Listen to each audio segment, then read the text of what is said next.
basic photo editing tutorial here on Freewill Photos. This is the first installment of how I would go about editing a photo basically. This video tutorial has timestamps in the description box below, and you can also use the chapters down in the navigation bar. I highly recommend you skip to the portions that you really want to see and jump around in this video. It's meant for reference. Some of the things that you're going to see in this video is removing distractions, cropping, and managing your exposure. The philosophies that I talk about in this particular tutorial, you should be able to use in almost any photo editing software. Obviously, I can't be an instructor for every piece of software. However, I can assure that most of the things that I'm doing, you will be able to do in the photo editor of your choice. Some of the limitations may come in with mobile editing software, but if that's something you guys are interested in, leave a comment in the section below and just let me know what mobile editing software apps you guys are using out there, and I'll see if it's something that I can make a tutorial on, and then I'll drop that on the channel. If you're new here, consider subscribing. At Freewill Photos, what I do is I try to give back to the community, teaching new photographers how to edit the photos and get their creative vision out. So without further ado, let's just hop into the training. And this is where most people are going to start with their photo editing. When you get a raw image, you're going to have the ability to change the camera profile. This holds true in most photo editing applications, and on one you can select whichever one of these you so please. And actually, got to turn my preview back on. Okay. So you can hover over each one of these and you can see what it does to the image. This may be beneficial depending on the type of image you have. The ones that I typically go with when it comes to landscape and still life is either standard or the landscape one. Portrait is really bright. I'm not a fan of that. And then on one vivid, it has a really deep contrast, and right now, because this is a bright image, it doesn't show. But if you had a darker image, you'll see that the vivid really darkens the overall image. Maybe what you're looking for, may not be. However, today we're going to stay with on1 standard. Now, if you have on1, and I know in Lightroom there's an auto tone, on1 does a pretty good job, at least with this photo, with the AI auto. Sometimes you have to tune this down so, you know, it's to taste. But I think this photo is a little dull to begin with, and the toning that on1's algorithm for the automatic, I guess, toning system, it worked out pretty well. So I'm going to leave that. Now, based off of your photo editing app, you may not have an AI auto. If that's the case, what you can do is come into your exposure, and we'll just boost the exposure a little bit. You can draw the contrast slider, and then you can even bring down the highlights if you feel like there's areas that are too bright. Now, in this tutorial, we're only going to go over the global edits that you would make to an image. We're not going to get into local adjustments. I'll show you some, but we're not going to go deep into those edits. And then we'll bring down the shadows a little bit. We can bring up the whites. Now, when you bring up your whites and you bring down your black slider, what you end up doing is creating contrast in the image that's contrary to the contrast slider that's up here. If you look at this contrast slider, it's affecting midtones. It's going over the entire image. And that may be what you want. Now, I want this image to be a little bit more vibrant than what it is. Now, one thing that I will note to every single person, when you edit raw photos, the camera settings sometimes tells the program that you're working in to desaturate an image in order to get the color tonality that you've seen in the back of the camera. So I felt like this photo was a little dull, and then I looked at the saturation and it was -5. But as soon as I start pulling the saturation up, I start to get that color that I was expecting to see inside of my photo. And then you can pull up the vibrance. Now, with this image, we could absolutely stop right where we are and call it a day, because we went from this to this. There are a few other things that I recommend you do if your photo editing software allows you to do it. First one is going to be right here inside of lens correction. I used a Nikon, and this was with my 55-300 lens, but let me turn it off and show you what happens to the image. So for my lens, it darkens the edges all the way around, and it makes this and you can't really tell because a lot of this is out of focus, but it really does distort the edges a little bit. So with the lens correction, what it does is it reformats the image to look a little bit more natural. Sometimes it helps, sometimes it hurts the image. So you'll have to play around with it and figure out which one works best for you. All right, and then once you have a style, because you can actually manipulate these a little bit if you go in here to manual, and you can mess around with those. I don't want to do that today because that's more advanced. If that's something you're interested in, leave a comment down below, and I will absolutely make a video on using lens correction adjustments. So now that you have your image ready to go, you have to ask yourself, all right, what do I need to remove from the image? As you can see, I have some little black specks. I have one here and I have one here.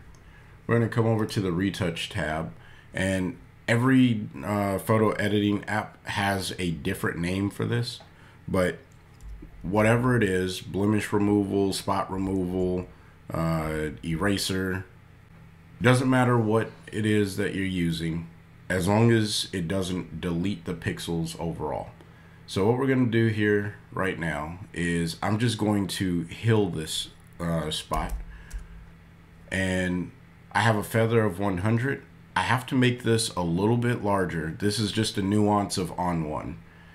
If I were to bring the feather down, what you'll see inside of ON1 is anything that's inside of the deeper white circle is going to be 100% affected, and then it's going to feather out until it gets to that larger circle.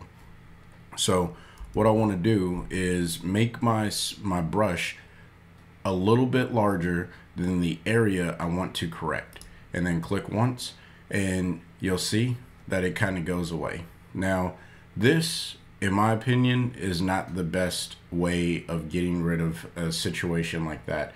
And truthfully, I probably would have left it.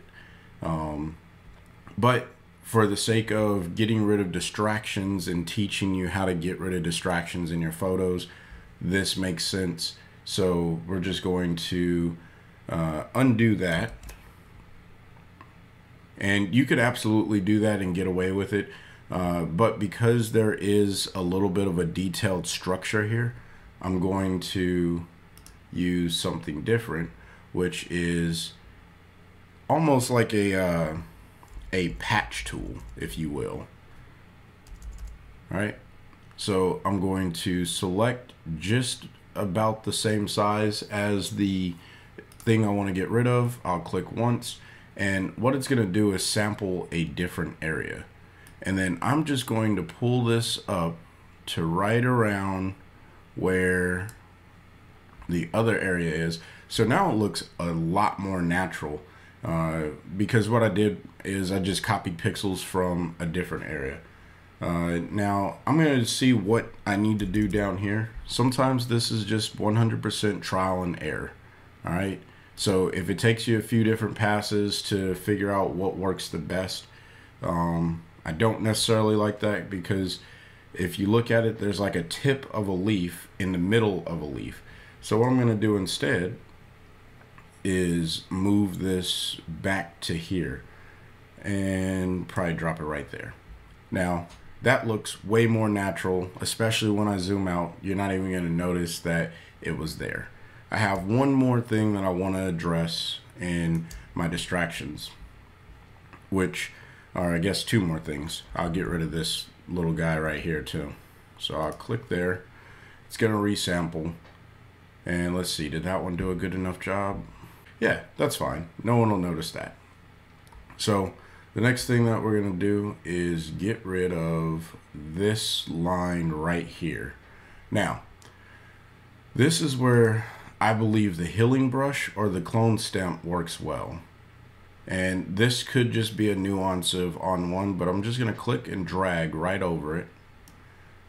And what it's going to do is make it disappear. Look at that. That works so much better. Then if I undo that real quick and I come to this little guy, come on, there we go. And I drag over this.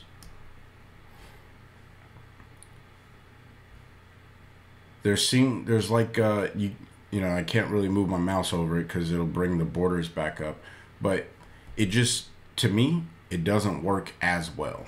Now, there are other options of removing distractions, and you can use the clone stamp. With this, you just sample a different area, something that's similar to what you're going to be working off of. So what I typically do is go right above where I would be sampling from, or where I'm going to be working, and I can just drag this right on across. And when I get to this area, I notice that the bokeh, or the background, whatever you want to call it, is a little bit different. So I'm going to come right here and click and drag over. And you know, you could absolutely get away with that. There is a dark line right here. One of the ways that you fix that is you sample from a different area, probably we'll say down here, and then you can come right over where you were, but it just doesn't blend as natural. Now, what you could also do is hit the healing brush, and you can go over the areas that didn't blend as well, and let the healing brush blend that in for you. See, now it's completely gone. So combining your tools is extremely important as you remove distractions. All right, and I'll show you all the before and after, and then we'll do one last thing. So here's the before, no color correction or adjustments or enhancements or whatever. There's distractions, and then this is the after with all of the adjustments made that we've done so far. So the next thing that we're going to do is add a little bit of detail. Now in on one, we can crank up on the structure. I'm not going to go into the details panel. Every raw image probably needs a little bit of sharpening. Okay. Now, how much sharpening is to taste, that is 100% up to you.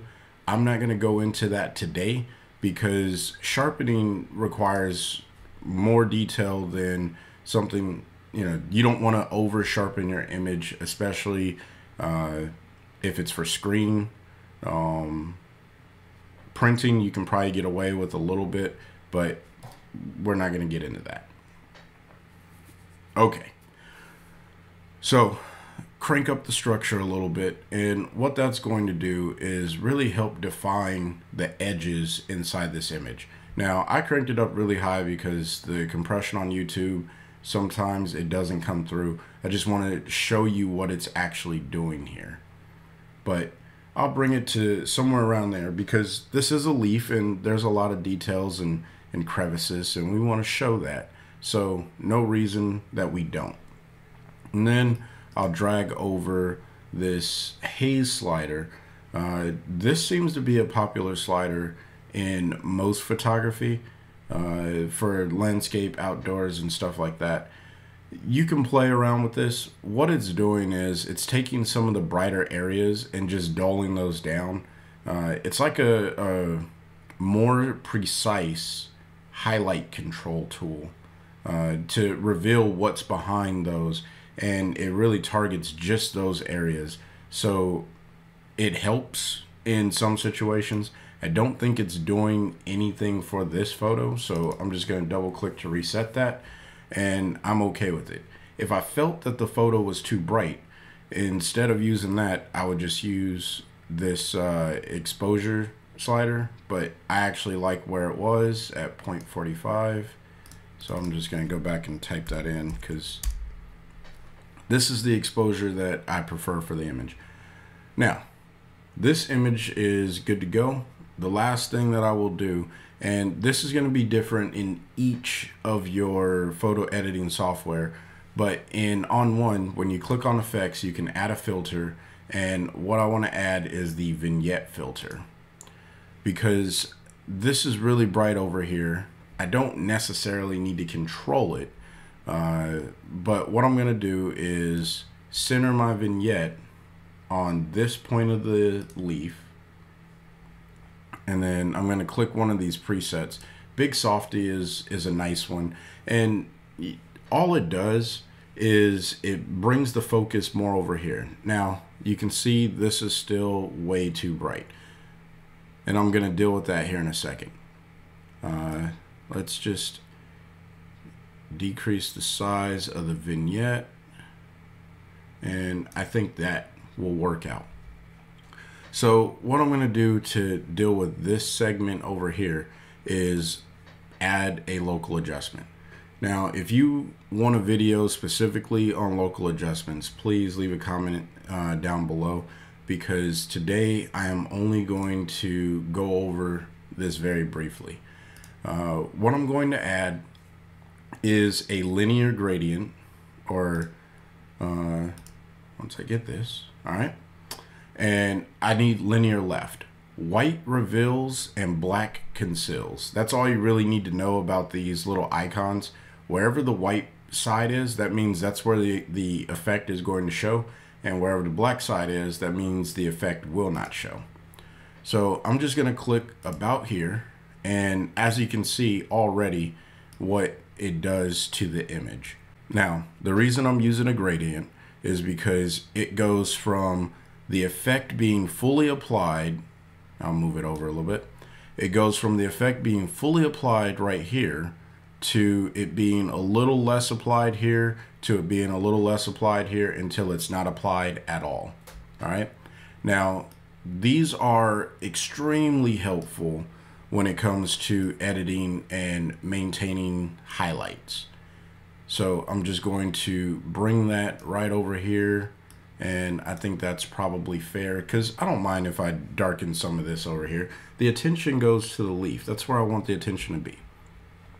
So now what I'm going to do is come over here and bring down my highlights, and I'm even going to bring down my whites a little bit.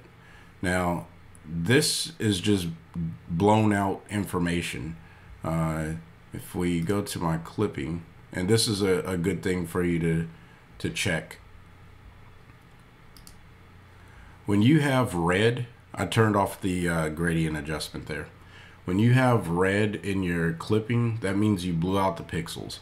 There's very little you can do to recover the information here. So all I can really do in this section is darken it, and you get this weird bluish looking color. I think that that's going to be okay. I'll show you another way to deal with it here in a second. And then I'm probably going to add an adjustment and do the same thing down here at the bottom. So I'll just click right there. Now you're gonna be like, oh no, you put it on the wrong side. That's fine. You click on your, at least in ON1 Photo Raw, if you click on your mask, you can just invert the mask. And I think that there's a way to invert the mask in almost all photo editing software. I know in Lightroom you can invert your selections when you do local adjustments as well. So I'll just click and drag that on over. Now, I don't want this area to be darkened. So what I'm going to do is click on View, and I'm going to grab my masking brush, and I'm set to Paint Out. And all I'm going to do is, and I want this to be at 100. 100 and 100. So all I'm going to do is click and make sure that this is all black, because like I said before, black hides any adjustments that you're trying to make and white reveals the adjustments that you're trying to make. So now that I know I have corrected my mask, as you can see, it is no longer affecting this area and it's only affecting that area down there. So when I come over here to adjust my highlights, and even if I wanted to darken this even more, you can see that I'm only adjusting in that area. And it looks like I have a little bit more that I can not have in that mask. So this is a good way of working with it over the photo, seeing as it affects it in real time. And then I'll just bring my highlights right on back up, because I don't want that crazy dark circle around it. I just want to control those a little bit, and that seems to be okay. So there you have it, from the previous photo to our edited version of the exact same photo.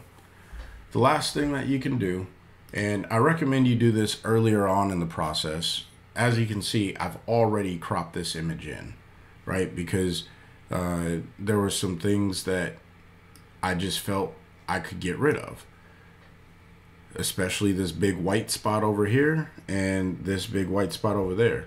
So by cropping this into an 8x10, I get this look. Now, I'm not a huge fan of this look particularly.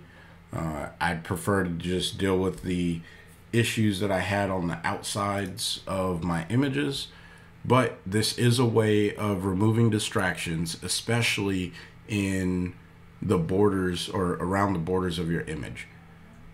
One thing that I have to note, when you use the freeform or free transform, what this allows you to do is crop in around the image, but you get some really weird dimensions. So if you look up here, I'm at 4365 and a half. I have no idea what the inverse of that is, or what my height should be in relative shape or size for it to print on whatever size image that I want to print. Or I have no idea what it's going to look like when it gets uploaded to some websites, because the long side, which is whichever one of these is considered the long side, there are photo editing, or I'm sorry, there are, what's the word I'm thinking of, aspect ratios that each of, especially Instagram and Facebook, you know, there's aspect ratios that they're looking for on the image. So if you make the image weird dimensions, it'll stretch it to meet their dimensions, or it will compress it to meet their dimensions, and that may not be the way that you want your photo to look, and then you'll be like, oh man, my photo didn't come out the way that I wanted. What did I do? It's probably the way you cropped it. So my recommendation, stay within the aspect ratios. Make sure that you're within the aspect ratio of the desired upload or output format that you want, and then you'll be good to go. Okay, so there you have it. That's the basic photo editing tutorial. This is one of the first installments on the channel. There will be more in the future. If there's something specific that you want to see in ON1 Photo Raw or maybe even Lightroom, leave it in the comment section below and I will see if that's something I can do. So until the next time, I want you guys to stay inspired and keep creating.